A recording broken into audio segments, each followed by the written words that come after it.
Kalau belum subscribe juga segera ya, supaya kita bisa terus mengikuti channel ini dan sehingga channel ini bisa jadi berkat dalam hidupmu. Di balik suara hamba, biarkan ada hembusan suara Roh Kudus. Apa yang hambamu bicarakan, bincangkan, ucapkan, katakan, beritakan, sia-sialah jikalau bukan Tuhan. Tuhan, Engkaulah segala sesuatu. Engkaulah hidupku, Engkaulah perbincanganku, pembicaraanku, Engkaulah segala sesuatu. Biarkan firman-Mu memenuhi mulut kami, hati kami, hidup kami ya Tuhan. Sembunyikan hamba-Mu erat-erat di balik salib Tuhan Yesus, biar firman Tuhan Yesus yang terdengar. Tuhan, urapi seluruh keluarga Saat Teduh, yang memiliki hubungan yang sangat intim pribadi dengan Alkitab di tangan mereka. Dalam nama Yesus. Haleluya. Amin. Puji Tuhan. Ambil Alkitab, catatan. Mari kita belajar bagaimana membaca Alkitab. Saya terbeban sekali untuk menjadi PT atau personal trainermu hari ini untuk melatih otot-otot rohani Anda. Tanpa firman, semua yang Anda anggap kerohanian itu karbohidrat semuanya. Karbo, lemak. Hanya inilah protein sorga. Nah, khotbah-khotbah pun harus terus ke poros tengah. Hanya menjabarkan sebagai pengajaran. Intinya tetap adalah firman yang tertulis, yaitu Alkitab ini. Iman bertumbuh karena pembacaan kitab suci. Makanya itu saya ingin sekali untuk melatih Anda hari ini untuk membaca Alkitab. Langsung nanti dari pengajaran ini maupun dari pengalaman pribadi, saya ingin untuk supaya Saat Teduh kali ini menjadi inspirasi agar Anda cinta the Bible in your hand. Kalau Alkitab Anda itu bersih, kemungkinan besar hidup Anda kotor. Kalau Alkitab kita kotor, bukan kotor karena debu, tidak dijaga kebersihannya, tetapi kalau Alkitab kita itu tidak ada coretannya ceritanya, bukan berarti ditulis sini ada orang menulis di catatan, saya mengerti, tapi kalau Alkitabnya sama sekali nggak pernah dibuka, halaman-halamannya baru, kemungkinan besar hidup kita akan dikotori dosa. Penting sekali ya. Di dalam hidup saya ada 2 kitab yang paling utama. Yang satu tidak ada pada saya. Ada pada Tuhan, namanya kitab kehidupan. Di mana nama saya tertulis di sana. Tapi Alkitab, kitab yang satunya lagi ada di tangan saya, namanya Alkitab ini. Di sanalah di setiap halamannya tertulis dan tercatat segala tuntunan Tuhan atas hidup saya setiap harinya. Pastikan ya, Alkitab ini sisi kita. Kitab kehidupan sisi Tuhan. Seolah-olah sama-sama kita itu buka buku. Tuhan tahu dan mencatat kehidupanku. Bukankah pada Tuhan ada kitab-kitab tentang kehidupan kita? Tetapi pada kita hanya ada satu buku ini, yang lainnya hanyalah perkembangannya. Tapi ini sajalah firman Allah. Jangan sampai kita itu asal-asalan setengah-setengah. Alkitab dan hubungan kita dengan Alkitab ini sangat menentukan kerohanian kita dan sangat menentukan segala sesuatu di hidup ini. Jadi jangan pernah sampai kita itu menganggap ini hanyalah sebuah buku saja. Memang ini buku materialnya, tetapi dalamnya tertera firman Allah. Ada tertulis, dan iblis takut dengan perkataan itu jikalau kita taat dan percaya kepadanya. Jika kita percaya pada Tuhan dan kita taat pada firman-Nya, iblis tidak bisa mengalahkan kehidupan kita. Rencana kegelapan tidak akan terjadi, melainkan rancangan Allah. Mari kita buka sama-sama sekarang firman Tuhan yang ada di 2 Timotius pasal yang ketiga. 2 Timotius pasal yang ketiga ayat 12-17 saja.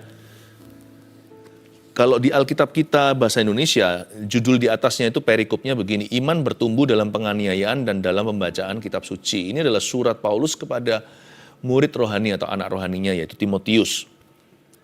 Tapi di episode kali ini, di Saat Teduh sekarang ini, berikan judul begini, bagaimana membaca Alkitab.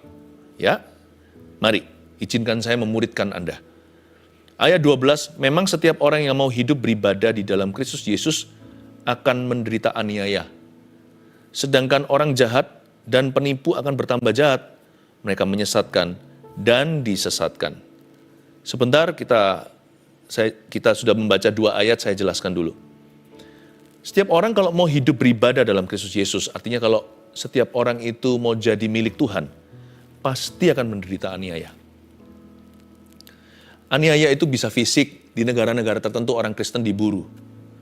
Tapi aniaya juga bisa berupa tekanan. Tekanan dari orang lain agar kita meninggalkan Tuhan. Minimal ya, yang dilawan adalah iman. Jadi susah sekali untuk percaya Tuhan, karena banyak orang tidak percaya kepada Tuhan. Siapa kira bahwa orang-orang yang tidak percaya Tuhan itu sangat misionaris loh. Mereka ingin sekali supaya kita ikut-ikutan dengan cara hidup mereka. Makanya ada sebutan fanatik loh. Ngapain sih sungguh-sungguh melayani Tuhan loh, dapat apa? Lebih banyak suara setan daripada suara Tuhan di dunia ini. Tapi jangan setan-setankan orang, karena mereka nggak sengaja. Mereka nggak bermaksud jelek gitu. Sebagian besar orang itu nggak tahu apa yang mereka katakan. Karena mereka nggak punya Roh Kudus, dan mereka nggak dekat sama Tuhan. Apalagi orang-orang yang nggak mengenal Tuhan sama sekali. Dan mereka tidak percaya firman.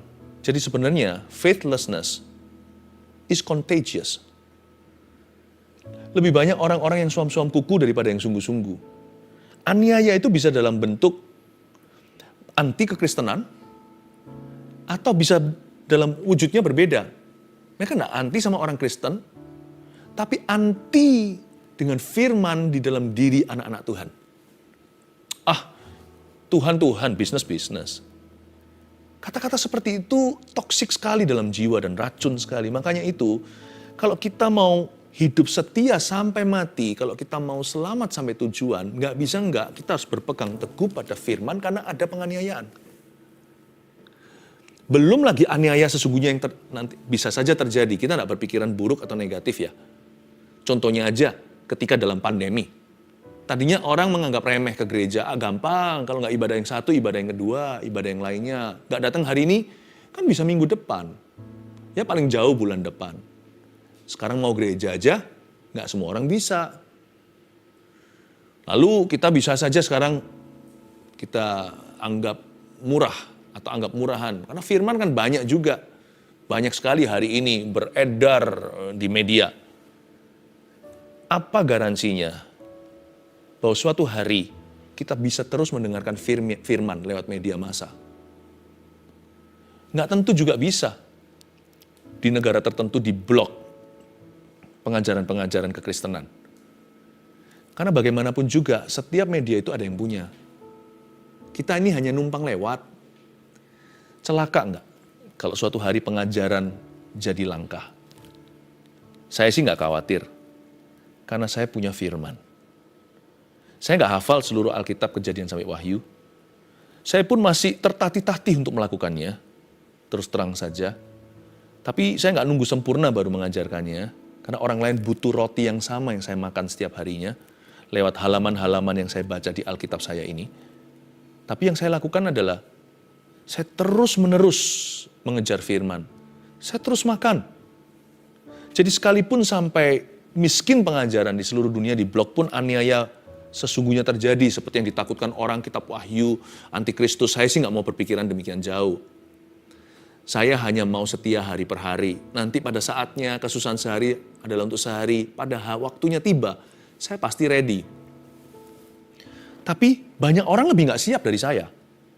Saya aja yang mempersiapkan diri demikian rupa aja kadang-kadang merasa nggak cukup kok. Saya ngomong gini bukan sok rohani ya, tapi hari ini saya jadi PT kan, saya jadi personal trainer Anda, supaya nanti otot-otot rohani Anda jadi. Baru kemarin, saya duduk itu 6 jam.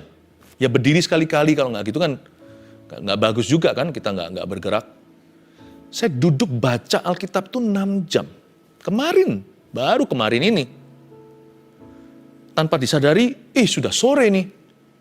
Saya jalan ke sana sini sebentar untuk melemaskan otot yang mulai kaku. Saya baca lagi. Karena saya baca for me, then I read for you. Saya baca dulu untuk saya sebelum saya baca untuk Anda. Karena saya nggak pernah mempersiapkan khotbah. Saya itu mempersiapkan firman. Khotbah itu keluar sendiri nantinya, itu cara saya. Jadi kalau saya mau khotbahin orang 2 pasal, saya harus baca berpasal-pasal, 2 untuk Anda, 20 untuk saya. Kalau nggak gitu nggak keluar dari kelimpahan. Jadi saya ready sama penganiayaan. Saya siap. Apalagi nanti Alkitab kalau diubah-ubah gimana? Puji Tuhan sekarang masih ada yang, puji Tuhan hari ini masih terlindungi. Aplikasi-aplikasi itu masih sangat oke sih. Syukur pada Tuhan. Jika suatu hari semua fisiknya nggak ada pun saya pernah punya buku Alkitab ini. Saya sudah tahu, hafal kira-kira halaman berapa, Mazmur di mana. Saya tahu semuanya, Timotius, saya bukan ahli teologi pun, saya sangat familiar dengan Alkitab yang dipegang oleh tangan saya. Jadi kalau sampai suatu hari pun nggak ada Alkitab beredar di mana-mana, saya masih punya buku ini. Kalau omong kosongnya nih, buku ini pun dirampas dari aku. Saya punya memori samar-samar, masih lebih baik dibandingkan sebagian besar orang. Aniaya itu ada di dunia. Dan aniaya itu tujuannya satu, bukan untuk membunuh fisikmu.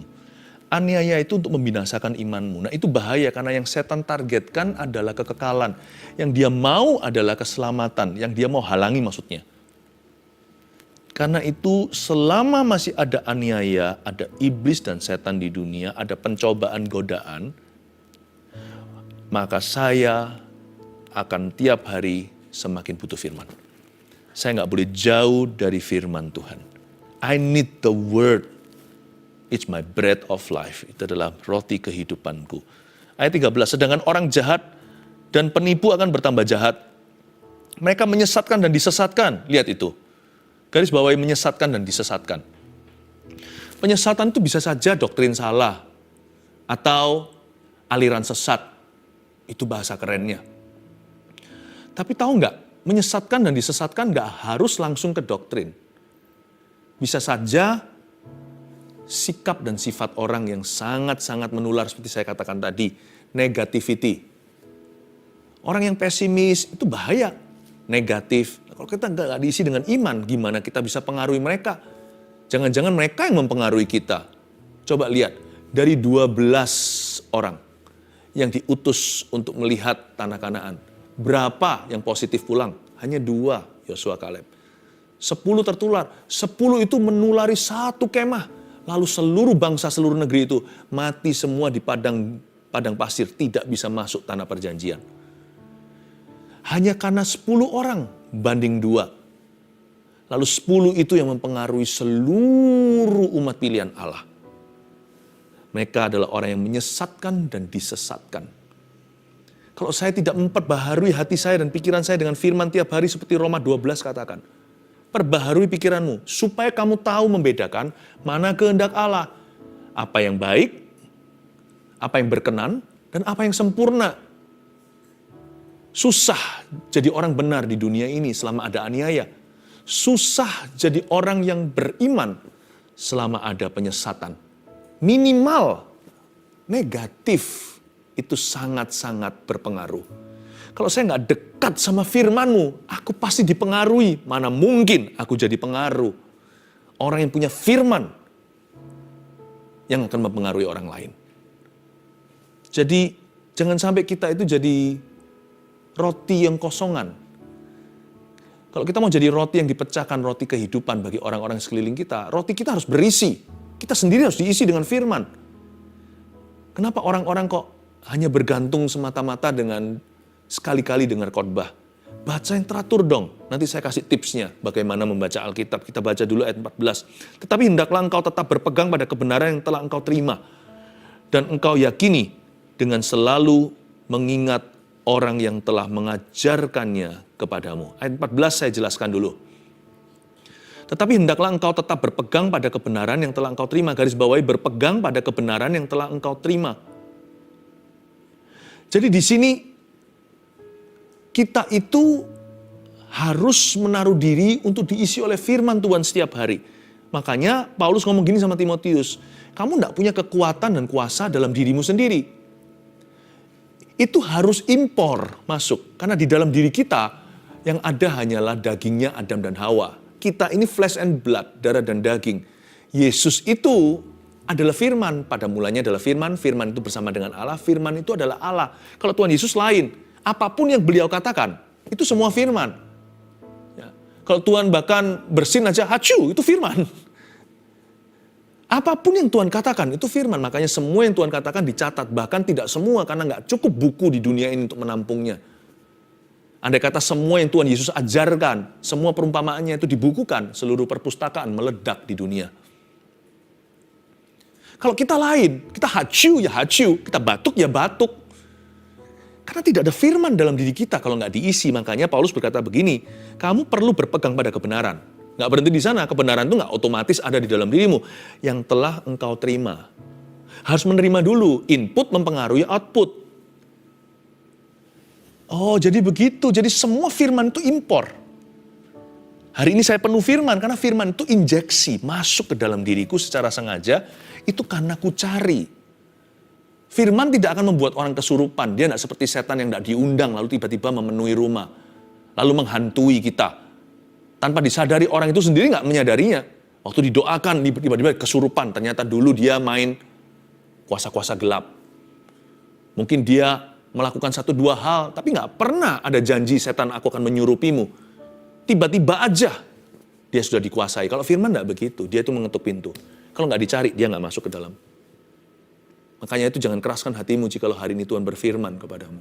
Seperti di masa Mara dan Meriba. Jikalau hari ini kau mendengarkan suara Tuhan, jangan keraskan hatimu. Barang siapa bertelinga, kata kitab Wahyu, hendaklah dia mendengarkan apa yang Roh Kudus hendak katakan kepada jemaat. Berpegang pada kebenaran yang telah engkau terima. Semua firman di hidup kita itu impor semua. Yang gak impor itu, yang sudah darah daging sama kita itu Adam dan Hawa. Coba ya, tanpa firman ya, kita semua sama saja. Saya akan kembali ke kehidupan lama saya. Dulu suka berantem, saya akan berantem. Dulu kecanduan, saya akan kembali ke situ. Yang membuat saya menjaga saya semuanya hari ini tetap dalam jalan Tuhan adalah, maka perkataanmu telah kutaruh dalam hatiku. Itu diimpor dulu. Supaya jangan aku berdosa padamu. Be diligent, yang rajin untuk impor. Karena Tuhan tidak pernah memberi kita rintangan untuk menerima firman. Berpeganglah pada kebenaran, hai Timotius, yang telah engkau terima. Lalu nggak terimanya sendirian, Tuhan memberikan bala bantuan. Nah ini kabar baiknya, Anda nggak sendiri. Saya ulang lagi ayat 14, tetapi hendaklah engkau tetap berpegang pada kebenaran yang telah engkau terima, dan engkau yakini, lalu dengan selalu mengingat orang yang telah mengajarkannya kepadamu. Haleluya. Terima kasih Tuhan untuk asisten-asisten Tuhan dalam hidupku. Tuhan itu tetaplah pokoknya. Tapi Tuhan juga punya carang-carang yang bagus. Ya. Dan carang-carang yang bagus itulah hamba-hamba Tuhan yang Tuhan kirim dalam kehidupan kita. Rasul, Nabi, Gembala, guru atau pengajar, penginjil, dengan selalu mengingat orang-orang yang telah mengajarkannya kepadamu. Memang pengajaran mereka sifatnya secondary. Saya nggak bisa ajarkan sesuatu, contohnya sekarang di saat teduh, sesuatu yang melanggar dan bertentangan dengan firman Tuhan. Saya nggak bisa ajarkan Anda untuk melawan firman. Jikalau hari ini Anda diberkati, itu karena saya memberitakan firman. Semakin diberkati, kalau firman yang saya bagikan, yang kami bagikan ini semakin protein. Dia harus makin bertambah, aku harus makin berkurang. Kalau firman yang saya bagikan ke Anda itu isinya hanyalah filsafat-filsafat, what I think doang, atau apa yang saya pikirkan, akan berkurang kuasanya. Jadi Tuhan tidak memberi kuasa kepada manusia, itu enggak. Kami pengkhotbah tidak diberi kuasa. Kuasa kami dari firman. Jadi kalau saya beritakan firman baik nggak baik waktunya, nah firman itu yang mengurapi. Kalau hari ini Anda diberkati lewat saat teduh ini contohnya, itu karena firman Tuhan diberitakan. Karena Yesus menjadi pusat pembicaraan. Karena Tuhan Yesus jadi topik pembahasan. Karena semuanya Christ-centered, berpusat pada Tuhan. Karena jalan-jalan Tuhan yang diajarkan. Karena itu tidak bisa kita itu pakai firman untuk sesuatu yang salah. Itu nanti orang lain akan merasa sendiri karena umat Tuhan itu punya urapan. Jadi kalau sampai ada something is off, sesuatu yang kiranya offside nih. Sesuatu yang terasa something is wrong, ada sesuatu yang salah dengan ini. Semua orang akan merasakannya, loh kok begitu. Tapi kalau enggak, seperti ada ya dan amin dalam diri kita, itu Roh Kudus. Seperti surat Yohanes berkata begini, di dalam dirimu tetap ada pengurapan. Karena itu kamu tidak perlu diajari oleh orang lain lagi. Bukan berarti kita tidak perlu guru. Buktinya Tuhan yang menaruh jawatan-jawatan dalam tubuh Kristus. Tapi kamu tidak perlu orang lain untuk mengajari, atau dengan kata lain, di dalam dirimu sudah ada sensor saringannya yang secara supra alamiah ditaruh Tuhan dalam jiwa orang-orang yang sudah lahir baru rohnya. Di dalam diri kita itu bisa ada lampu hijau, kuning, merah. Kita tahu something is off, kita loh kok? Atau kita tahu yes and amen. Ya dan amin, dan semua orang diberkati. Tentunya tidak semua orang punya perasaan itu objektif. Juga ada professional haters. Atau orang-orang yang sudah menjadikan dirinya pembenci secara sengaja. Ngomong apa aja mesti dicari salahnya. Tapi orang yang haus dan lapar akan kebenaran bisa membedakan. Ini firman makanan atau ini bukan firman. Hanyalah seorang yang berkhotbah sesuatu dari diri sendiri. Makanya itu semua pengkhotbah yang mendengarkan saya, kalau Anda punya pelayanan yang berurusan dengan firman, kosongkan dirimu biar Kristus yang isi. Jangan beritakan apa yang Anda pikirkan. Beritakan apa yang Kristus ajarkan. Tapi bagi Anda sekalian yang hari ini mendengar firman, hargai, mengingat semua orang yang mengajarkan.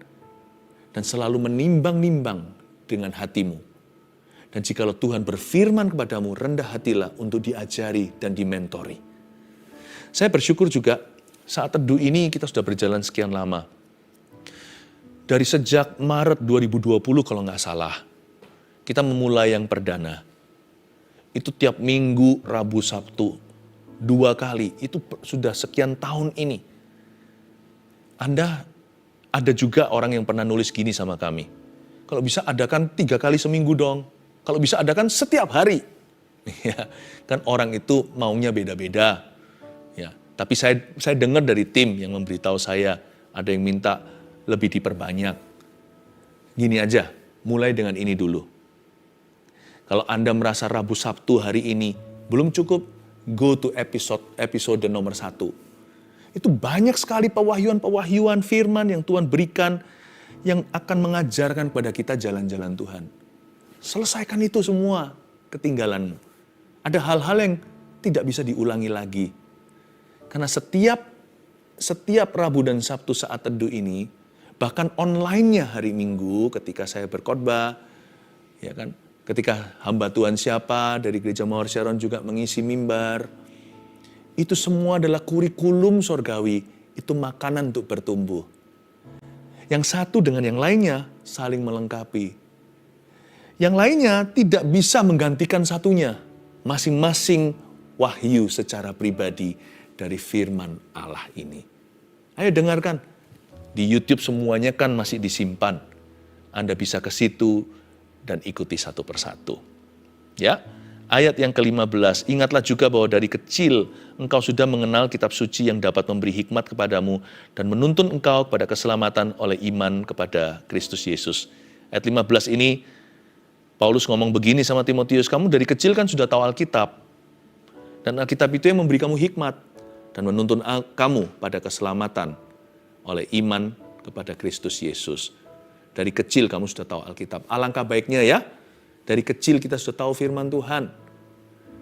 Anak-anak kecil pun butuh firman. Karena itu kami tidak mau asal-asalan kalau mengajarkan kepada children. Kita tidak kasih mereka firman-firman yang dangkal. Bahasa sih boleh bahasa anak-anak. Tapi konten tetap sama. Karena setiap manusia itu orang berdosa. Dan semua orang berdosa butuh firman Allah. Saya berdoa di dalam nama Yesus Kristus agar semua anak-anak di rumah Anda, kalau ada anak-anak kecil di setiap keluarga, supaya punya kebiasaan untuk baca Alkitab dan saat teduh secara pribadi. Dan kalau di sini ada anak-anak yang usianya di bawah, usianya 12 tahun bahkan ke bawah, yang ikut saat teduh, hello, salam kenal di dalam hadirat Allah.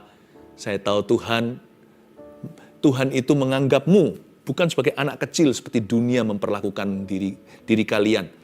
Tuhan menganggap kalian itu VIP-nya hadirat Allah. Bukankah yang empunya kerajaan sorga itu anak kecil? Dan barang siapa menyambut anak-anak ini seperti ini, mereka menyambut aku. Saya mau sambut kalian yang umur 12 tahun ke bawah yang ikut saat teduh ini. Mungkin papa mama lihat lucu, ada yang ikut-ikut angkat tangan waktu nyanyi-nyanyi. Memang lucu di mata manusia. Tapi itu serius di mata Allah, karena dari mulut bayi telah kuletakkan fondasi kuasa, yaitu firman Allah. Ikut aja anak-anak di bawah, Gak apa-apa mereka belum terlalu memahami, terlalu kecil, tapi mereka sudah terbiasa dengan hadirat Allah. Mereka sudah terbiasa dengan pengajaran firman, dengan khotbah yang didengarkan. Nanti ya, mereka jadikan itu bagian hidup mereka yang tidak terpisahkan. Yang untung nanti papa mamanya tidak membesarkan anak sendiri, tapi ada firman Tuhan. Ayat 16, segala tulisan yang diilhamkan Allah memang bermanfaat untuk mengajar, untuk menyatakan kesalahan, untuk memperbaiki kelakuan, dan untuk mendidik orang dalam kebenaran. Dengan demikian tiap-tiap manusia kepunyaan Allah diperlengkapi untuk setiap perbuatan baik. Ayat 16, segala tulisan yang diilhamkan Allah. Jangan pilih-pilih Kejadian sampai Wahyu. Baca yang teratur ya. Segala tulisan yang diilhamkan Allah itu berarti bahkan hasta-hasta, silsilah nama, semua itu adalah ilham Allah. Dan memang bermanfaat. Jadi jangan pernah berkata, firman ini berguna, yang ini apa gunanya? Firman ini bermanfaat, yang ini buat otak saya penat. Dapat apa ya? Kayu ini terbuat dari kain lenan. Kalau firman yang langsung bicara tentang cinta gitu, atau tentang keluarga, kita mau semua. Tentang kerja apalagi ya kan, kitab Amsal, hikmat-hikmat. Tapi yang buat mata kita penat, kita nggak dapat, apapun sama sekali kita nggak dapat, kita bisa berpikir apa gunanya. Jangan pilih kasih, jangan tebang pilih. Kalau firman itu Kejadian sampai Wahyu, itu semua firman Tuhan. Hanya karena Anda belum mengertinya secara kognitif, secara otak, bukan berarti nggak berguna bagi jiwa. Sebab segala tulisan itu diilhamkan Allah. Tapi ada yang berkata, masa cuma Kejadian sampai Wahyu doang? Kan ada kitab-kitab lain juga adalah termasuk Alkitab atau tambah-tambahannya. Udah gini aja, kita rendah hati aja ya. Kejadian Wahyu aja kita bolong-bolong kok mau nambah. Ada orang tanya sama saya kan, bisa saja buku ini, buku itu. Kenapa kita nggak baca sekalian? Kejadian Wahyu aja, saya sudah bolak-balik Alkitab saya sampai robek semua. Bukan karena saya kasar, tapi kalau sudah dibolak-balik ribuan kali. Ini kertas, saudaraku. Jadi sudah udah kelihatan nggak baru ini. Ini bukan second hand, ini sudah thousand hand. Ini aja, puluhan tahun hari ini saya tidak bisa menguasainya. Tapi semakin saya baca Alkitab, saya yang semakin dikuasai oleh firman. Bukan saya menguasainya. Ini aja masa saya mau nambah. Kejadian sampai Wahyu aja saya nggak pernah bisa menguasai seluruhnya. Mentaati apalagi. Oh, ajaib Tuhan. Jadi udahlah, Kejadian sampai Wahyu aja. Cukup bagiku. Yang diilhamkan Allah itu berarti semua adalah ilham. Bermanfaat untuk apa? Lihat itu, bermanfaat untuk mengajar. Untuk menyatakan kesalahan, untuk negor kita kalau kita salah. Firman itu cermin yang luar biasa. Untuk memperbaiki kelakuan. Dan untuk mendidik orang dalam kebenaran. Mendidik itu bukan menegur, mendidik itu mencegah. Kita dikasih value atau nilai-nilai yang luar biasa. Dengan demikian, tiap-tiap manusia kepunyaan Allah diperlengkapi untuk setiap perbuatan baik. Ayat 17, ada kata tiap-tiap manusia. Khotbah bisa sama-sama, bisa rame-rame kita mendengarnya. Tapi firman dalam arti bukan logos tertulis, bukan yang didengarkan dari mulut manusia, tapi firman dalam bentuk wujud rema secara pribadi, hanya bisa diterima tiap-tiap pribadi. Dengan demikian tiap-tiap manusia, sama khotbahnya dapatnya bisa beda. Meskipun topik temanya mereka sepakat, tapi dalam hati Tuhan tegur sesuatu yang kepada orang sebelahnya. Tuhan tidak katakan itu. Dan mungkin pada satunya lagi hari ini Tuhan mengajari atau mendidik dalam kebenaran. Tapi yang satunya lagi menyatakan kesalahan. Karena itu kalau Tuhan mau memperlengkapi kita untuk setiap perbuatan baik. Ayat 17 ada kalimat, tiap-tiap manusia kepunyaan Allah. Kalau Anda dan saya milik Yesus, if you belong to Christ, you will hear Him personally. Akan mendengarkan dia secara pribadi. Oke, 3 tips sederhana bagaimana membaca Alkitab. Nomor 1, baca 3 pasal sehari mulai dari Perjanjian Baru. Tulis itu. Ini untuk beginner ya.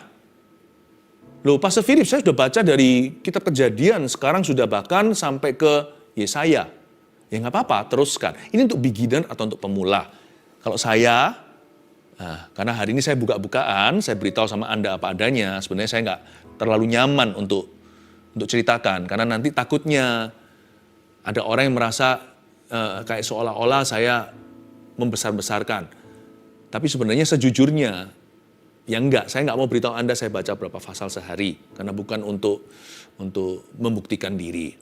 Tapi saya baca perjanjian lama, perjanjian baru tiap hari, ada porsinya. Old Testament, New Testament. Itu nggak pernah putus, nggak pernah puntung dari sejak saya kenal Yesus. Karena saya tahu saya butuh, bukan karena saya rohani, karena saya tahu saya bangkrut tanpa ini. Saya nggak berani. Saya mengubah ketergantungan saya dengan uang atau dengan apapun juga, bahkan dengan makan. Manusia hidup bukan dari roti saja. Kalau kita orang Indonesia dari nasi, orang Asia dari mie. Saya menerjemahkan ketergantungan itu, saya translate, saya ubah menjadi ketergantungan dengan firman. Nggak enak itu rasanya kalau saya nggak cukup membaca atau merenungkannya. Tapi untuk beginner cukup ini, baca 3 pasal sehari mulai dari kitab Matius. Injil Matius, Markus, Lukas, Yohanes. 3 pasal sehari ya, rutin. Ada angin atau nggak ada angin, hujan atau kemarau, lagi sibuk atau lagi nganggur, lagi ngambek atau lagi happy, nggak peduli. Komitmen is komitmen. Apakah kalau Anda sedih, Anda berhenti bernafas? Atau kalau Anda susah, Anda nggak makan sama sekali, bisa saja makannya jadi sedikit. Tapi tetap makan kan? Kalau nggak kan nggak hidup, apalagi minum. Firman ini kan air yang segar. 3 pasal sehari, mulai Matius, nggak akan kerasa Anda sudah habis sampai kitab Wahyu. Baru ke Kejadian sampai Maleaki. 3 pasal sehari, 1 tahun kurang berapa bulan, Anda selesai baca seluruh Alkitab untuk diulangi lagi dari awal. Appetite atau semangat Anda membaca akan semakin meningkat. Ketika semakin makan, selera kita bertambah. Yang kedua, yang kurang mengerti, simpan dulu di hati. Saya janji, pasti ketemu ayat-ayat yang susah untuk dipahami. Tenang saja kan ada Roh Kudus. Nggak harus hari itu kita tahu. Simpan dulu di hati seperti Maria ketika nggak ngerti kenapa Yesus begitu. Ibu Maria menyimpannya di dalam dadanya. Simpan dulu. Yang berkepentingan itu nanti roh kebenaran untuk mengajarimu. Bisa diajari lewat khotbah, karena Tuhan juga menyuruh kita untuk mengingat orang-orang yang mengajarkannya kepada kita. Atau bisa jadi lewat pengalaman hidup. Atau tiba-tiba out of the blue, nggak mikir apa-apa, gitu aja, eureka. Tiba-tiba Anda mengerti, mendadak Anda memahami. Yang kurang mengerti, simpen dulu di hati. Tapi yang ketiga, ini penting sekali, yang disadarkan oleh Roh Kudus, segera lakukan. Jangan tunda-tunda. Kita baca 3 pasal nih. Lalu ada bagian tertentu itu kalau zaman dulu bahasanya ayat emas. Bukan berarti kita anak emaskan ayat tertentu saja. Baca semua firman itu emas, perak, dan permata sorga. Tapi waktu Anda membacanya pasti ada ayat yang melompat. Seperti ada PR dari Tuhan. Entah PR itu berupa perintah atau sebuah janji untuk Anda renungkan. Yang disadarkan oleh Roh Kudus, langsung responi Tuhan. Jangan ditunda. Berarti itu kairos atau waktu ilahi telah tiba agar firman itu berkuasa di dalam kehidupan Anda. Ujungnya biasanya adalah kemenangan. Amin. Saya ulang lagi bagaimana membaca Alkitab. 1, baca 3 pasal sehari mulai dari perjanjian baru. 2, yang kurang mengerti, simpan dulu ya di hati. 3, yang disadarkan oleh Roh Kudus, segera lakukan. Jangan simpan sampai besok hari sebelum basi. Haleluya, Tuhan beserta. Mari kita angkat tangan sama-sama, terimalah berkat dari Allah Bapa, Putra, Roh Kudus. Dari firman itu sendiri yang telah menjelma menjadi manusia dan menjadi kekasih hidup setiap kita. Di dalam nama Yesus Kristus. Haleluya, amin. And there I find you in the mystery.